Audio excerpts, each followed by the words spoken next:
wala ay xadaru juma mais chaque jour ko jëfee li nga war a gën a fonk moom mooy jox yàlla. Amary dama doon gëstu dernièrement ma gis ni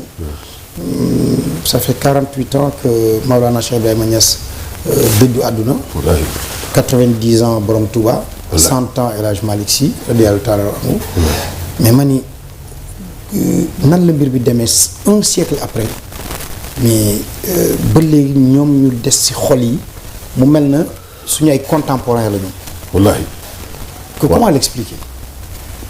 Il y a plusieurs explications. Ça veut dire que comme ni ko doon wax sànq Dieu est l'être suprême. C'est lui le créateur, c'est lui, comme on dit, le maître des cieux et de la terre. Maintenant, quand on lui dédie un tant soit peu d'acte d'allégeance de la taille d'un grain de sable, yàlla dafa lay delloo cër boobu. nee na soo bëggee yàlla ba yàlla nangul la ñëpp dañ lay foog bëgg la mais bu fekkee yow da ngaa ñeme suñu borom ñëpp dañ lay ñeme dañ lay yeb. taqwa boobu nekkoon ci ñoom nga xam ne fu ñu nekk ñoom mi ngi sentir yàlla. ba seen biir néeg bi ñuy fanaan sax ñi muñ faa def lu ne tarfatar ay ni ci mooy yàlla moo tax yàlla yelloo loolu cër boobu te bu ma demee ba yàlla jox la cër nangul la sa jaamu yàlla c'est-à-dire que dafay mel ne yow yàlla dafa am lu mu la jox ci pouvoir am de pouvoir de boobu mu lay jox fooy dem da koy yóbbaale sa biir kër sa biir néeg sa koñ sa ëtt sa réew loolu moo waral bu màggal jotee kenn du fa xaj loolu moo waral bu Tiwaawan joxee kenn gàmmu ñeseen aussi kenn du fa xaj parce que ñi tax ñuy gàmmu ak di màggal seen borom dafa leen dafa agréé seen jëf maanaam la ñoo jaamu yàlla ba yàlla nangul leen moo tax fu ñu nekk rek ca kaw la ñuy nekk seen i sët ca kaw la ñuy nekk seen i sëtaat ca kaw la ñuy nekk parce que dañ ko liggéey suñu borom bi te liggéey suñu borom bi li ñu dafa dëgg jàpp mooy soxlawul toroxlu dafa dégg nga ko ba ne damaa dugg xalwa pendant 48 heures kii daal ana ko loolu sax mën na ñàkk loolu sax mën na ñàkk des fois yàlla soo ko ci biir wax nii rek par exemple nga romb benn nit mu yor oto bu rafet nga ñaanal ko ndax rafetaay oto bi sedd ci yàlla bañ ko iñaane boobu yow yaa ngi sàbbal yàlla léegi sàbbal boobu ngay sàbbal yàlla boobu après moom dafa la koy dellu ko wax li arab yoo xam min ko ilayka dafay dellu ci yàlla ba pare ñëwaat ci yow parce que yàlla li ñu yor moom soxlawu ci dara ñu ñoo ko soxlaal mais soxla xayul xëyum loolu lay signifié yow mi nga xam ne lépp jokku ci yow te jokkuwoo ci kenn ñëpp la soxla te soxla woo kenn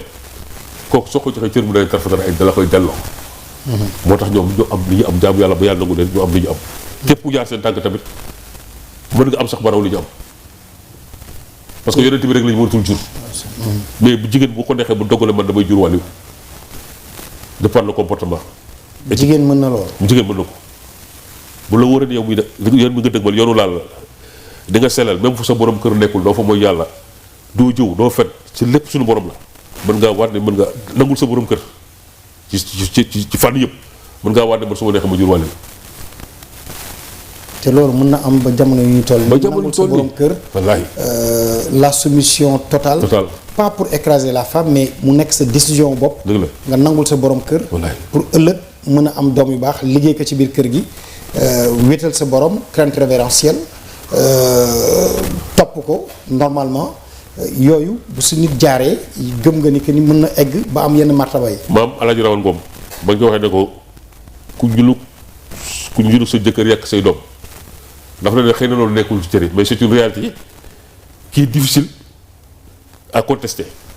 c'est-à-dire que la réalité nous démontre chaque fois que une femme soumise dévouée aux causes de son épouse taayam est convenable pas à mercier mais les tâches ménagères kooku bu la neexee nga ni mu wax ne man doom bu wàlliwu lay jur bu ñu nee doom bu wàlliwu dañu jàpp ne doom boo xam ne sëriñ lay doon day tax kot du wér mais doom boo xam ne day mën ci saayir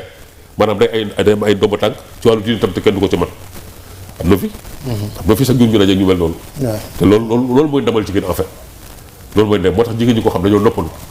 des fois nga gis jigéen mu nekk ci kër di sëy ba ñaa xalaat kii dafa dof jëkkëram di naan sàngara bu ñëwee di ko dóor di ko violenté te du yokkat du soqat parce que xam na la portée n'est-ce pas des tâches ménagères n'est-ce pas toute la dévotion n'est-ce pas qu'il doit à son mari pour plus tard récolter les fruits parce que alal xamuñu ba dañ koy jàpp comme des choses matérielles auto étage bu rafet soxna su rafet mais alal bi gën a nekk alal mooy doom joo xam ne boo dëddoo sax mu lay ñaanal doo xam ne boo xam ne boo dëddoo day def lu baax te bu saa yu defee lu baax yow am nga sa wàll mais loolu moo jar sa waay parce que ñu bari dañ naan loolu moo jar say bëdee mooy njaboot gu baax ñoom mooy njaboot gu barkeel bu lu ñu def ci baax ci àdduna am nga sa wàll maanaam bu ñu liggéey di sàqee am nga ci wàll bu ñu amee comportement bu rafet am nga ci wàll bu ñu ñaanee ñaan gi day nangu parce que ak waajur kenn mënu koo fi mais am ñoo xam ne du ñu gis sax seen waajur dee na wala du ñu am almeel di ko siyaare ñoom bu ñëwee dee na mais alal ji gën a def mooy nga am doom boo xam ne tënku nañ ci sàmm ba pare même bu tënku ci sàmm bu la ñaanee day nangu parce que ak ko jural ba bu la kaa fay moo tax ñaanal waajur te ñaanal waajur min ko éleeka la boo ko ñaanee day dellu ci yow des fois nga gis nit mu tëdd sax di affaire am dox dafa bàyyi xel ay waajuram c'est très important yàlla ñu ko yàlla defal amiin amiin ñu ngi jëm ci élection présidentielle dans 3 jours incha allah 2 jours dinañu xam ñan ñooy nekk les candidats véritables mais est-ce que jàpp nga ni diine en général dinay di en place si projet de société wu ñi nga xam ni que ni ñoom ñooy aspirer à nous diriger ndem sax président Macky Sall reprendre na tabax na des hôtels dans les foyers religieux nii si fin wu réñam mi ngi dugal li nga xam ni que ni ci daara yi la jëm mais ñu bari dañ jàpp ni que ni diine bi assez souvent dañ koy ragal ba duñ ko dugal ci les programmes les programmes politiques. oui c'est la réalité mon cher rare en tout cas sont les candidats à cette présidentielle-là qui ont un programme destiné n'est-ce pas aux familles religieuses ou bien à la religion tout court ou bien même aux religions parce qu'il n'y a pas que l'islam au Sénégal. Donc aussi loolu dafay dénoter benn que les gens là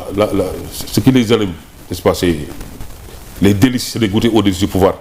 Mais quand on a pris en charge essentielle des préoccupations des populations dans toutes ces composantes, à ce niveau-là, ça pose un énorme problème. Parce que diine aussi dañ ko war a jox cëram pas cëram rek boo nekkee président bu Korité jotee nga dem julli grande mosquée Tabaski julli grande mosquée bu màggal amee gàmm nga def cérémonie officielle loolu kese du diine. À la limite c'est du même du saupoudrage ou bien pour de l'expositionnisme comme on dit. diine boo dafa war a nekk loo xam ne ci dundu aadama yi daf ci war a am jeexital léegi nag diine boo xoolee ni mu xamee tubaranke ci suñu réew ci doomu aadama yi noonu la xawee tubaranke aussi ci suñu njiit parce que des fois on le dit souvent des fois chaque société en tout cas chaque peuple a les dirigeants qu'il mérite parce que nu ñu ngànkee diine ji am na y a des acquis dont il faut se féliciter mais aussi d'un point de vue lu bëri loo xam ne dañ ko waroon def ci diine ji des na ñooñu élire si ñun la ñu jógee. kon en fait ils ne sont que le reflet. c'est le reflet de la société. c'est le reflet de notre société parce que ñu ngi bëri Sénégal xam nga Sénégal dafa bëri folklore ak ngisam. des fois gars yi dañ koy wax seen i presse am ñu leen di mere mais c'est la réalité tout est devenu folklorique même la religion da ngay dem ci ay tentes gis ay boy yoo xam ne boy yi waaraate wala def conférence ba leen xoolee xam ne ñii dañoo xeesal. te l'islam bani la dépigmentation surtout pour un homme di wax di puisse jigéen ñi ñu leen di jox ay xaalis au nom de la religion alors que dem des fois tant ñoo xam ne à contrario doo fa gis sax du jëm ak folklore diine la ñuy wax dafay nekk ay nitu diine la ñuy doon mais fii nitu àddina yi lañ moo ñu leen di jël jaxale seen diine ñi à des fins purement pécuniaires loolu wax tout est sens dessus et il faut que les gens n'est-ce pas essaient d'explorer les voies et moyens de saigner la bonne graine de livrer sinon on va directement vers le chaos vers la confusion de ce que philosophe appelé la confusion des repères. waaw parce que ñu bëri ñu yaakaar ni ñu ngi diine fekk ñu ngi nekk ci dëkk diine. waaw ci folklore lañ nekk ak xëmbal taaxuraan lu kenn xamul. maa ngi wax léegi mbirum campagne bi. ñu gis coow bi ci parrainage bi ça a été difficile plus de 40 candidats éliminés est-ce compréhensible dans un pays boo xam ni y a énormément d'intellectuels chaque leader politique am staffam les staff ñoo aayul. wala dañu maîtriser wul li ñu doon def ou bien dañu nekk ci ay njuuj njaaj politique yoo xam ne que ni dafay tax quelle que soit expertise bu ñu fa teg ñoom am ñu prox ndool pour jaar def li ñu bëgg def. moi je suis pour la dernière hypothèse que tu as citée ça veut dire que affaire njuuj njaaj c'est-à-dire que des fois booy xool Sénégal li muy doxee surtout avec le Sénégal va mal aussi de ces politiques pour ne pas dire de ces politiciens parce que boo xoolee li xaw parce que je me pose la question de savoir yow nga nekk candidat tu es candidat à une élection présidentielle sa morom nekk candidat comprendre nga ñu dem regaler ko ñi ñaan ñëpp yàlla def ngeen at bi nga ne non kii du jàll damay def recours parce que li ñu ko càmbaree baaxul alors que yow les règles du jeu préétablies ça t'a agréé ba nga ñëw nekk candidat keneen nekk candidat mu dem ba jàll le filtre du parrainage nga ni tu fais un recours pour rien que pour l'éliminer mais loolu le Sénégal un niveau de démocratie aussi avancé en tout cas que le Sénégal devrait se garder de ces bassesses là entre hommes politiques parce que après tout le Sénégal est indivisible kii c'est une compétition rek boo xam ne bu jàllee au-delà du 25 février mais le monde ne va pas s'arrêter le 25 février. le monde va continuer à exister, le Sénégal va continuer à exister. Donc je me pose la question des fois lu fi jar lii benn candidat ñu éliminer ko yow nga nekk candidat nga ne non kii du jàll dama koy bloqué te pourtant ñi nga xam ne ñooy càmbar yoon xool nañ ne ba kii dafa war a jàll. à quoi bon faire des recours? Ça veut dire que ñoom ce qui les motive ce qui les préoccupe c'est moins en quoi la prise en charge l'amélioration des conditions des Sénégalais que leur propre carrière politique. Et c'est dommage en quoi pour un pays en tout cas qui se dit démocratique. C'est une démocratie de façade, c'est une démocratie superficielle. La démocratie, c'est un comportement de tous les jours. Il faut les gens adoptent ce qu'on appelle le gentleman agreement. Même bu fekkee yow la ñaa éliminé nga dem toog jàpp ne yow kat lii da ngaa bokkoon mais Sénégalais yi dañ leen di déet yow mënoo dem ci élection yi parce que mënoo am parrainage ba nga xam ne d'accord nga ko mais après nga dem toog jour voté bu la neexee nga jàppale beneen candidat ça se voit dans certains pays. Mais il y a une sorte de confusion totale entretenue par ces politiciens là que finalement les esprits en tout cas les plus fusibles les plus intelligents se perdent et c'est dommage pour la démocratie. kon yow bu ma la suivre bu baax. le fait Amadou Ba demander à ce que ñu invalider docteur Cheikh Tidiane Dièye qui sera face à la présidence wala kii di Bassirou Diomaye bu doon sax loolu du am. Mais ça pose problème. day dem élection. day dem élection ñoom le meilleur gagne. mais li maire ba doon wax ñu koy retaan ci coow làmb ji bëgg bañ bëri koo xam ne constitution jox na ko et puis yow tu es le candidat du pouvoir qui a tous les moyens légaux koo xam ne sax par bon c'est pas une question d'âge ou de quelque chose comme ça mais c'est la démocratie qu'on doit essayer de sauvegarder. Moi je trouve que c'est inélégant, c'est impertinent, n'est-ce pas, de faire des recours pour éliminer un candidat dans une élection présidentielle, un candidat dont la candidature a été déjà validée par le Conseil constitutionnel qui est l'organe juridique suprême. Revenir faire des recours, c'est presque, ça me paraît de la plaisanterie, c'est de la comédie. Et c'est pas bon pour la démocratie sénégalaise. C'est pas bon pour les gens ceux qui suivent le Sénégal, parce qu'actuellement tout le monde entier a les yeux rivés sur le Sénégal, en tout cas dont on dit que c'est un modèle de démocratie. Il appartient aux politiques, en tout cas de le prouver, parce que c'est eux qui ont sur le terrain, c'est les dirigeants politiques, donc ils doivent donner le bon exemple. Mais ce qui se passe actuellement dans ce pays-là, c'est à la limite, on ne peut pas le qualifier. C'est pas bon pour la démocratie, c'est une régression démocratique. C'est pas bon, l'image de la est écornée quelque part dans ce pays-là. di yërëm Amadou Ba apparemment c'est comme s'il n'était pas en odeur de sainteté avec le président Macky Sall qui reste président de Benno Bokk Yaakaar, président de l'APR. Nee na day dem mais nanguwul bàyyi parti bi parce que d'habitude yu mel nii bu amee kiy dem day jël lépp teg ka ci loxo ki nga xam ne moom la tànn mais nii moom dafa ne moo dafay continuer di téye le parti. Banaan sax nañu def les comités électoraux au plus tard le 28 janvier donc ça veut dire que moom mi ngi continuer di dérouler Amadou Ba nekk au sud moom mu nekk au nord demain le même Amadou Ba war a batailler au sein de Benno Bokk Yaakaar di batailler waat ak opposition bi finalement c'est difficile à comprendre quoi ce qui se passe. Ah doy na waar en tout cas ñaar lañ koy wax olof la koy lépp tey dëgg la olof dafay wax ne ko indaale sa ndono sa ndewi ñaaw benn olof aussi ne doo ko gis la pare di ko fakk sal je pense que au sein de Benno Bokk Yaakaar les décisions judiciaires parce que nous sommes à quelques encadrans de la présidentielle mais du point de vue des stratégies politiques du point de vue de la reconquête du suffrage des Sénégalais dans cette campagne là il y a une totale confusion que les gens s'y perdent. Moi je ne comprends pas et je pense que personne ne comprendrait un président de la République qui a fait ses adieux de façon officielle qui continue comme si il battait campagne comme si lui il était le candidat de Benno Bokk Yaakaar au point d'éclipser, en tout cas de faire ombrage à Amadou Ba, qui aussi devrait gagner à s'affranchir de l'protectionnisme de Macky Sall pour prendre ses responsabilités. Parce que c'est le candidat de Benno Bokk Yaakaar, il est seul contre tous, donc lui il doit se battre, il doit être au-dessus de la mêlée. Le président gagnerait aussi à lui donner la plénitude de ses responsabilités pour qu'il aille aussi devant l'électorat. Parce que li nga xam ne moom lañu gis ne actuellement dafay indi confusion maanaam électeurs yi sax lu ñu xam kan mooy kan ak lan mooy lan nit ki soo ko jiitalee da nga koy jox tous les moyens war a toog bàyyi ko nële parce que loolu li ci def mooy mu am Moussa koy def ko wax nee na diggante cuuraay ak muuraake maanaam foofu yaafus moo fay génn muy mbir du fa génn diggante cuuraay ak muuraake parce que muuraake dafa neex cuuraay neex ñaari soo ko boolee saful kaani sukkar lay saf te foofu yaafus moo fay génn Amadou Ba nga xam ne pour Macky da koo jiital da ko waroon jox tous les moyens nécessaires encadré ko di ko conseiller bu pare moom mu dem toog gënale parce que moom def na li mu waroon def la postérité aura retenu qu'il a eu à gérer ce pays-là, qu'il a eu à faire des choses, même tout n'est pas pour le mieux dans le meilleur des mondes, dem toog nag bàyyi ko responsabilité ñu dem ca làmb ja ku mën sa borom duma c'est tout à l'heure du Sénégal. mais li xew ni jaxasoo bi xew dans Benno Bokk Yaakaar au sein de Benno Bokk Yaakaar et li xew aussi au sein de la classe politique mais c'est du n'importe quoi, c'est du jamais vu. nekk na situation boo xam ni que ni bu doy waar la ñu bare dañ naan est-ce qu'on ne va pas vers un report de la présidentielle. Pour yow ce serait bien pour qu'on se retrouve avec tous les candidats def élection boo xam ni le mot que les Sénégalais ont découvert dernièrement inclusivité ñëpp war a mën a bokk. mais tous les candidats ne peuvent pas se retrouver justement parce que imaginez s'il n'y avait pas le filtre de parrainage. Mais on aurait assez à presque plus de 200 candidats pour l'élection présidentielle. Mais ça correspond matériellement et techniquement, c'est pas faisable. Donc dès l'instant que les gens appelés à compétir se sont identifiés à ce filtre de parrainage-là, ils devaient en accepter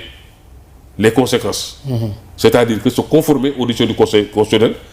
Koo xam ne nekk nga candidat nga xam ne nekk na ku nekkul candidat nga dem toog la nga koy jàppale. Mais di reporter une élection présidentielle cruciale. Sur laquelle en tout cas repose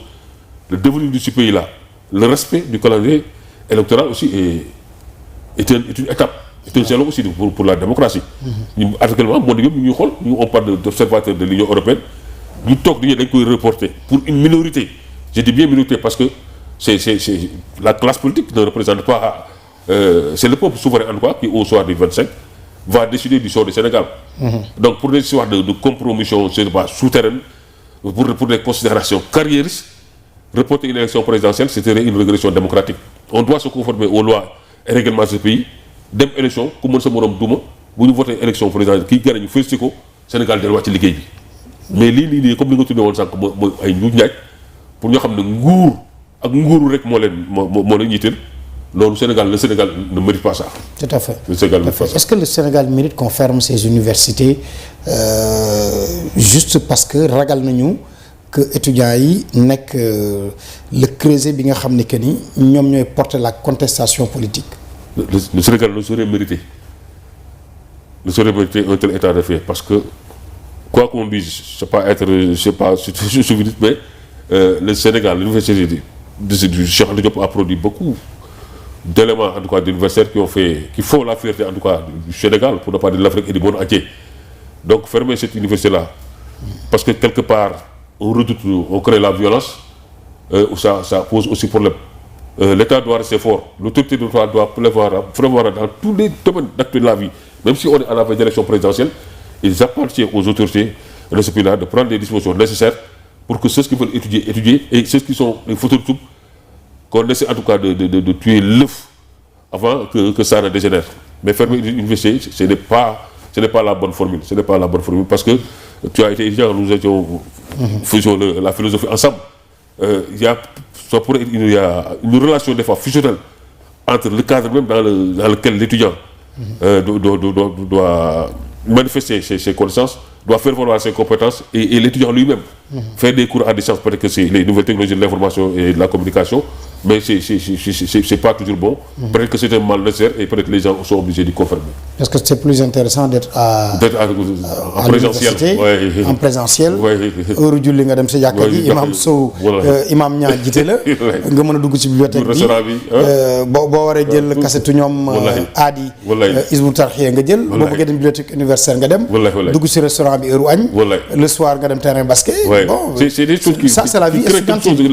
La motivation, l'ardeur dans le subconscient de l'étudiant. Dès l'instant que l'étudiant étudie ici, c'est comme on a coupé un cordon ombilical qui est lié à l'université, temple du savoir.